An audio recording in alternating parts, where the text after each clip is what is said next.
Film की शुरुआत होती है एक ट्रेन को दिखाते हुए जो दार्जिलिंग की खूबसूरत पहाड़ियों से होकर जा रही होती है। इसके बाद हम ट्रेन से काव्या और उसके पापा को दार्जिलिंग के स्टेशन पर उतरते हुए देखते हैं। अब दोनों जिस वक्त स्टेशन से बाहर जा रहे होते हैं तो काव्या एक लड़के को देखती है। वो लड़का बच्चों को गुब्बारे दे रहा होता है। काव्या और उसके पापा प्रताप गाड़ी में बैठकर शहर की तरफ जाने को निकलते हैं। अब दार्जिलिंग की पहाड़ियाँ देखकर काव्या बहुत खुश होती है और वो काफ़ी सारी पिक्चर्स खींचती है। तभी पीछे से वही लड़का आता है जो गुब्बारे मार रहा था। वो उनकी गाड़ी को ओवरटेक करके आगे निकलता है। इसके बाद काव्या और उसके पापा एक बड़े से होटल में आते हैं, जो होटल काव्या के पापा के दोस्त राम का होटल होता है। प्रताप और राम जब एक दूसरे से मिलते हैं तो वो बहुत खुश होते हैं और दोनों इमोशनल होकर एक दूसरे से गले मिलते हैं, क्योंकि दोनों बहुत लंबे समय बाद एक दूसरे से मिल रहे थे। इसके बाद राम काव्या के पापा को अपने ऑफिस में लेकर जाता है, जहाँ वो दोनों चाय पीने के लिए बैठते हैं। वहीं दूसरी तरफ काव्या होटल में फ़ोटो खींच रही होती है। राम प्रताप से कहता है, काव्या बेटी कहाँ है? तो प्रताप कहते हैं, बाहर ही थी, वो फ़ोटो खींच रही थी। तभी काव्या आती है और राम से मिलती है। राम काव्या को देखकर बहुत खुश होता है। वो काव्या को कहता है, छोटी सी काव्या इतनी बड़ी हो गई। काव्या उनसे कहती है, वाह अंकल, कितना शानदार होटल है आपका। इसके बाद राम काव्या को दार्जिलिंग की स्पेशल चाय पिलाता है। राम काव्या को कहते हैं, बेटा ये चाय बहुत ही स्पेशल है, बनती तो इंडिया में है लेकिन जाती बाहर है, टोटल बाहर कंट्रीज़ में एक्सपोर्ट होती है। इसके बाद काव्या कहती है, मुझे वो जगह देखनी है जहाँ ये चाय बनती है।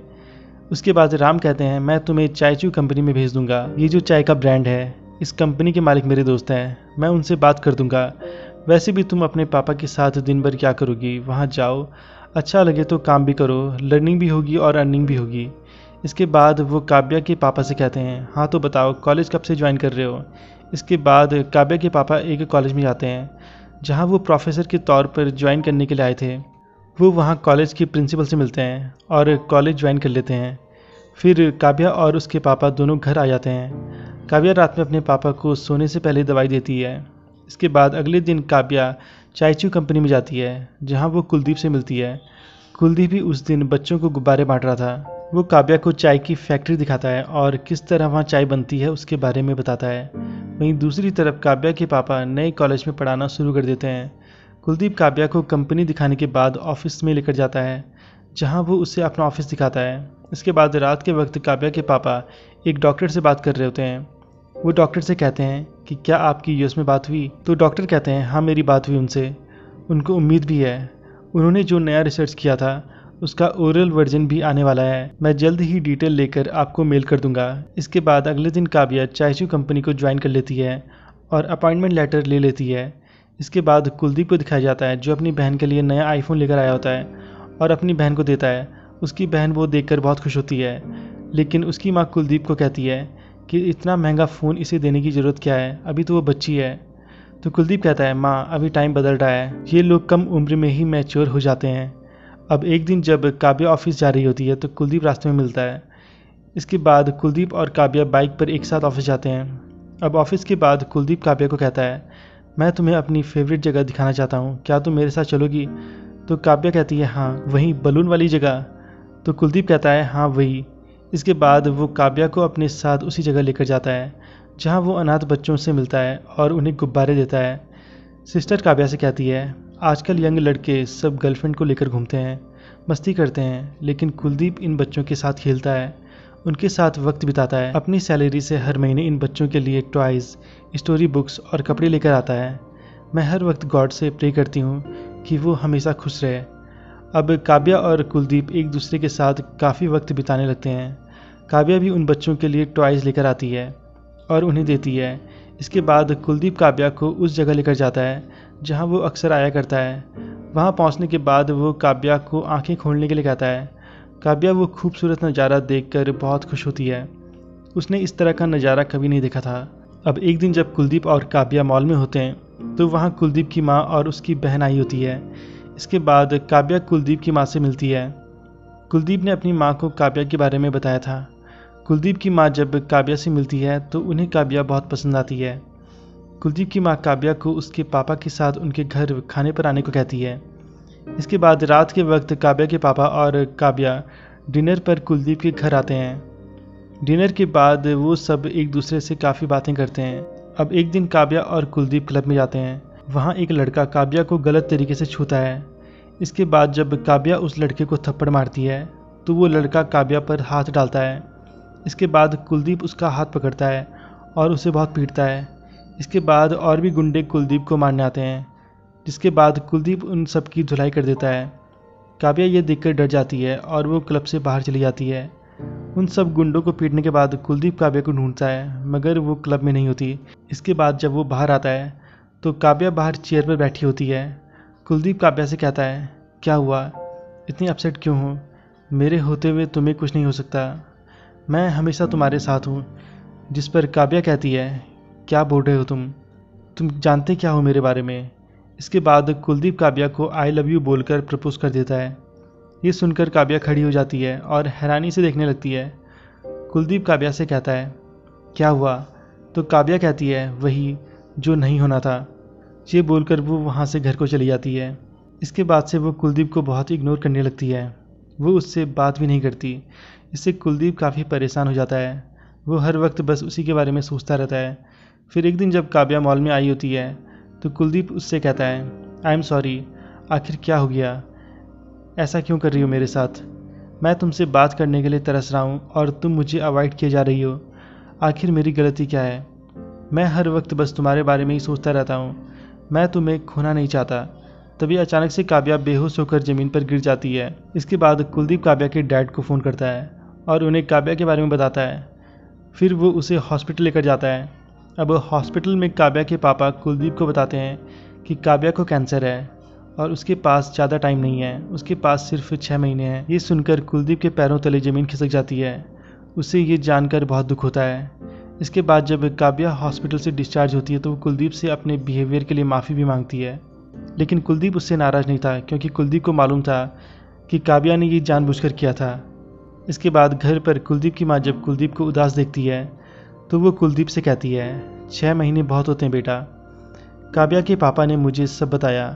6 महीने हो या 12 महीने, तू अपनी पूरी ज़िंदगी जी और इस ज़िंदगी में काव्या को जितनी खुशियाँ दे सकता है वो सारी खुशियाँ उसे दे। कुलदीप कहता है, माँ क्या वो सच में चली जाएगी? जिस पर कुलदीप की माँ कहती है, ज़िंदगी और मौत सब ऊपर वाले के हाथ में है बेटा।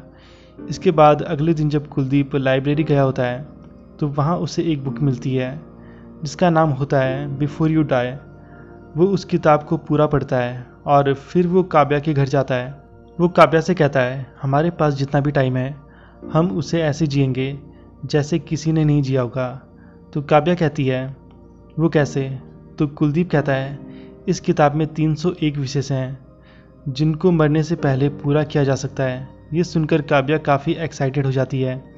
कुलदीप कहता है, मैं इस बुक के पेजेस को पलटूंगा और जब तुम स्टॉप बोलोगी तो उस पेज पर लिखी जो भी विश होगी वो पूरी की जाएगी। इसके बाद कुलदीप पेज पलटता है और काव्या स्टॉप बोलती है। इसके बाद उसमें विश लिखी होती है कि तुम एक दिन रानी की तरह जीना चाहती हो। जिस पर काव्या कहती है, इस बुक को कैसे पता चला? ये तो मेरी बचपन की विश है। तो कुलदीप कहता है, अरे बुक को नहीं, वो सब रब है ना, उसे सब पता है। इसके बाद काव्या रानी बनकर और कुलदीप राजा बनकर एक महल में एक दिन के लिए जाते हैं जहाँ काव्या की बचपन की विश पूरी होती है। इस सब से काव्या बहुत खुश होती है, जिसे देखकर कुलदीप भी बहुत खुश होता है। वहाँ दोनों का राजा रानी की तरह वेलकम किया जाता है, जो दोनों के लिए बहुत ही यादगार पल बन जाता है। इसके बाद वो दूसरी विश को बुक में देखते हैं, जिसके बाद दूसरी विश आती है, spend a full moon night with your loved one. इसके बाद रात के वक्त काव्या के पापा को डॉक्टर का फ़ोन आता है। वो उन्हें बताते हैं कि काव्या को स्ट्रेस और ठंड से दूर रखना, वरना ये महीने दिनों में बदल जाएंगे। इसके बाद वो आगे बताते हैं कि अमेरिका ने जिस मेडिसिन पर रिसर्च किया था वो रिसर्च सक्सेसफुल हो गई है और हमें 1 महीने में वो दवाई मिल जाएगी, लेकिन तब तक के लिए आपको काव्या का ध्यान रखना होगा। इसके बाद जिस वक्त काव्या फुल मून नाइट देखने वाली विश को पूरा करने के लिए जा रही होती है तो उसके पापा उसे रोक देते हैं और उसे बाहर न जाने को कहते हैं। वो उसे बताते हैं कि अभी डॉक्टर अग्रवाल का फ़ोन आया था, उन्होंने तुम्हें ठंड से दूर रखने को कहा है। काव्या कहती है, कुलदीप मेरा वेट कर रहा है, सब कुछ पहले से प्लान हो चुका है, लेकिन उसके पापा मना कर देते हैं, जिससे काव्या काफ़ी उदास हो जाती है। वहीं दूसरी तरफ कुलदीप काव्या का वेट कर रहा होता है। अब कुछ ही देर बाद कुलदीप काव्या के रूम में आता है और उसे अपने साथ पहाड़ी पर ले जाता है, जहाँ पर चांद का खूबसूरत नज़ारा होता है। फिर दोनों बैठकर उस नज़ारे को एंजॉय करते हैं। इसके बाद अगले दिन दोनों बुक में नई विश को देखते हैं। फिर तीसरी विश आती है, take a trip on a super luxury cruise. इसके बाद दोनों एक लग्जरी शिप पर जाते हैं जहाँ पर काव्या के पापा भी आए होते हैं। वहाँ पर वो केक काट कर काव्या का बर्थडे सेलिब्रेट करते हैं। अब जिस वक्त काव्या के पापा काव्या से बात कर रहे होते हैं तो तभी काव्या बेहोश होकर नीचे गिर जाती है। फिर अगले दिन कुलदीप काव्या के पास आता है और उससे पूछता है कि अब कैसा फील कर रही हो। तो काव्या कहती है, पहले से बेटर, टेंशन मत लो, मैं बिल्कुल ठीक हूँ। पता नहीं अचानक क्या हो गया, कल रात आंखों के आगे अंधेरा सा छा गया था। तो कुलदीप कहता है, कोई बात नहीं, अभी तो बहुत सारी विशेष बाकी हैं। इसके बाद काव्या कुलदीप को फिर से बुक खोलने को कहती है। कुलदीप उसे कहता है, आर यू क्रेजी, क्या तुम सच में चाहती हो?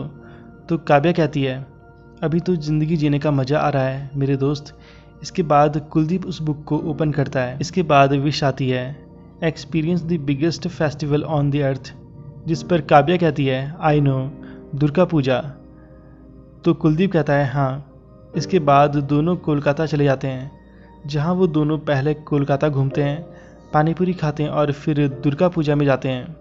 वहाँ काव्या डांस करती है और उस पल को खूब इंजॉय करती है। अब काफ़ी देर डांस करने के बाद काव्या को चक्कर आ जाते हैं और वो नीचे गिर जाती है। इसके बाद काव्या की हालत और बिगड़ जाती है। अब उसकी तबीयत बहुत ख़राब हो चुकी थी। सब काव्या की हालत से बहुत दुखी थे। काव्या के पापा का रो रो कर बुरा हाल हो जाता है। अब डॉक्टर अग्रवाल भी जयपुर से वहाँ हॉस्पिटल में आ जाते हैं। वो काव्या के पापा से कहते हैं, प्रताप जी, मुझे लगता है अब टाइम नहीं है। काव्या पर ट्रीटमेंट का असर बिल्कुल भी नहीं हो रहा है। फिर भी हम पूरी कोशिश करेंगे, बाकी सब ऊपर वाले के हाथ में है। मैं सिर्फ एक बात कहना चाहूँगा कि अब उम्मीद से भी उम्मीद करना बहुत मुश्किल है।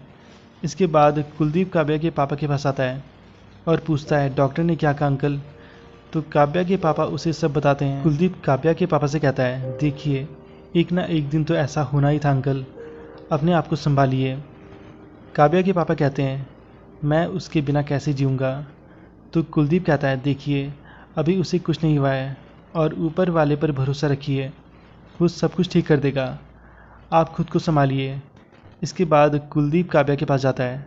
कुलदीप काव्या से कहता है, मेरे होते हुए तुम्हें कुछ नहीं हो सकता, मैं तुम्हें कुछ नहीं होने दूंगा। अभी तो बहुत सारी विशेष बाकी हैं, तुम्हारे बहुत सारे सपने बाकी हैं, है ना? इसके बाद जब वो बुक खोलकर काव्या की अगली विश के लिए पेजेस को पलटता है और फिर जैसे ही काव्या स्टॉप बोलती है तो बुक में ब्लैंक पेज आ जाता है। ये देखकर कुलदीप हैरान रह जाता है। कुलदीप कहता है, प्रिंटिंग मिस्टेक है। जिस पर काव्या कहती है, शायद ऊपर वाला भी यही चाहता है, मेरे जाने का वक्त हो गया है। काव्या आगे कहती है, कोई मुझे खुद से भी ज़्यादा चाहता है, ये बात मुझे पता चल गई, इसलिए कल तक तो जाने को तैयार थी, पर आज मेरी नियत ही बदल गई। तभी काव्या की तबीयत और बिगड़ जाती है और उसकी डेथ हो जाती है। ये देखकर कुलदीप को यकीन नहीं होता कि काव्या चली गई है। उसे काव्या की मौत से बहुत दुख होता है। इसके बाद सीन यहीं पर कट होता है और कुलदीप को उसी जगह दिखाया जाता है जहाँ पर वो अक्सर आया करता था। वो काव्या को याद कर रहा होता है। वो काव्या के दुख में उस बिफोर यू डाई वाली बुक को फाड़ देता है और दुखी होकर चिल्लाते हुए रोने लगता है और यहीं पर ये फिल्म ख़त्म हो जाती है।